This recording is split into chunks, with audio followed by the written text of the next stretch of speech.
राधा वल्लभ श्री हरिवंश। आइए आज जानते हैं कि गिरिराज जी महाराज जी की परिक्रमा करते हुए हमें किन बातों का ध्यान रखना चाहिए। गिरिराज जी महाराज भगवान श्री कृष्ण के सबसे प्रिय हैं। भगवान श्री कृष्ण ने देवराज इंद्र की पूजा रुकवा के गिरिराज जी महाराज जी की पूजा के लिए सभी ब्रजवासियों को प्रेरित किया था। तभी सभी ब्रजवासियों ने देवराज इंद्र की पूजा ना करके गिरिराज जी महाराज जी की पूजा की, उनको भोग लगाया।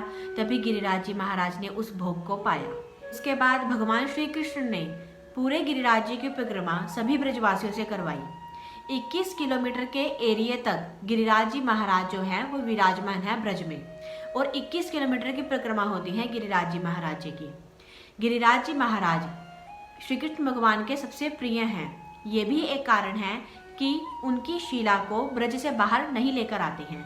अगर हम गिरिराज जी की शीला ब्रज से बाहर लेकर आ रहे हैं तो हमारा बहुत ही बड़ा अपराध बन रहा है, क्योंकि ऐसा करना निषेध किया गया है। ऐसा करने से हमारा अपराध बनता है, इसलिए गिरिराज जी की शीला को ब्रज से बाहर लेकर नहीं आते हैं। जब गिरिराज जी महाराज की परिक्रमा लगाई जाती है तब पूरी परिक्रमा में गिरिराज जी महाराज जो होते हैं वो हमारी दाहिनी तरफ होती है। इसलिए दाहिनी तरफ, जिस तरफ गिरिराज जी महाराज विराजमान हैं, उस तरफ ना तो लघु शंका होनी चाहिए, ना ही उस तरफ हमने थूकना है, ना ही कुल्ला करना है, ना ही कोई शौच क्रिया। इसमें से कोई भी अशुद्ध कार्य, अपवित्र कार्य दाहिनी तरफ हमारा नहीं होना चाहिए। अगर हमने भोजन प्रसादी पाना भी है तो वो भी बाईं तरफ होगा। दाहिनी तरफ हमें कुछ भी ऐसा कार्य नहीं करना है। पूरे परिक्रमा में या तो हम मौन चलें, या हमारा नाम जप होता रहे, नाम कीर्तन होता रहे, भगवत चर्चा होती रहे, लेकिन संसार की बातें या ऐसे कोई प्रपंच की बातें, हमारी ऐसी कोई भी क्रिया नहीं होनी चाहिए पूरी परिक्रमा में। और जब भी हम परिक्रमा लगा रहे हैं तो हमें नंगे पैर परिक्रमा लगानी चाहिए, बिना पादुका के हमें वो पूरी परिक्रमा देनी चाहिए। चाहे हम अपने जीवन में एक बार गिरिराज जी की परिक्रमा दें, लेकिन बिना पादुका के देनी चाहिए। परिक्रमा कर रहे हैं तब उसमें किसी तरह का कोई नशे का इस्तेमाल नहीं होना चाहिए। नशे का इस्तेमाल का मतलब यहाँ पर यह है कि जैसे कुछ लोग जाते हैं वहाँ पर परिक्रमा देने के लिए, या फिर वैसे दर्शन के लिए भी जा रहे हैं, तो वहाँ पर जैसे कोई बीड़ी पी रहा है, या सिगरेट पी रहा है, या कोई मसाला खा रहा है, तो इस तरह से ये सारी चीज़ें भी निषेध की गई हैं। ऐसा कुछ भी हमें नहीं करना चाहिए। ऐसा करने से हमारा अपराध बनता है। इसीलिए जब भी आप परिक्रमा के लिए जाएं तो इस बात का विशेष प्रकार से ध्यान रखें कि जो ऐसा सेवन करते हैं, किसी नशे का सेवन करते हैं, तो वो परिक्रमा के समय वहाँ पर जाकर ऐसी कुछ भी क्रिया वहाँ पर ना करें।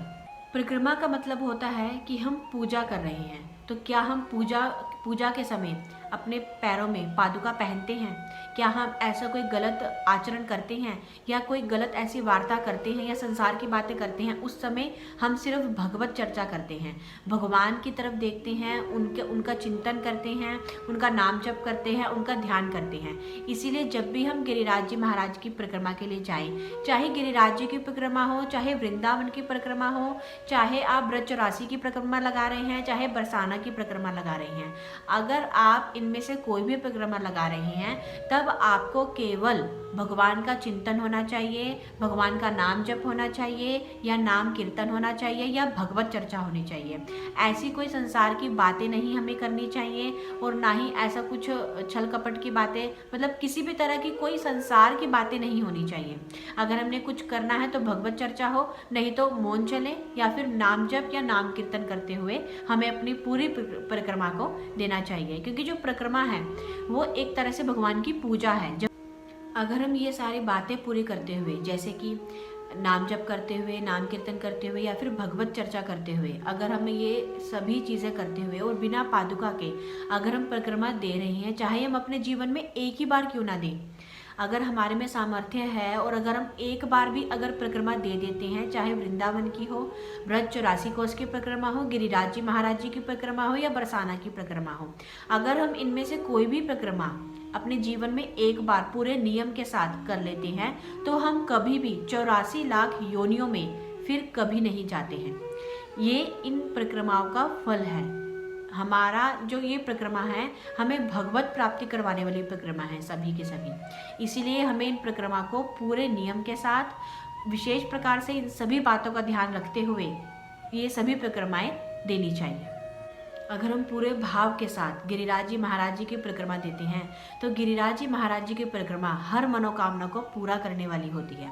हम जो भी मनोकामना करेंगे वो अवश्य पूरी होगी, लेकिन हमें वो परिक्रमा पूरे भाव के साथ उनके प्रति समर्पित होकर देनी चाहिए, तभी वो परिक्रमा हमारी सफल हो पाती है। राज जी महाराज तो हमारे ब्रज के मुकुटमणि हैं, इसीलिए हम जब भी परिक्रमा दें, चाहे वृंदावन की हो, ब्रज 84 कोस की हो, बरसाना की हो या गिरिराज जी महाराज जी की हो, हमें ये सभी परिक्रमाएं देते हुए इन सभी बातों का विशेष प्रकार से ध्यान रखना चाहिए।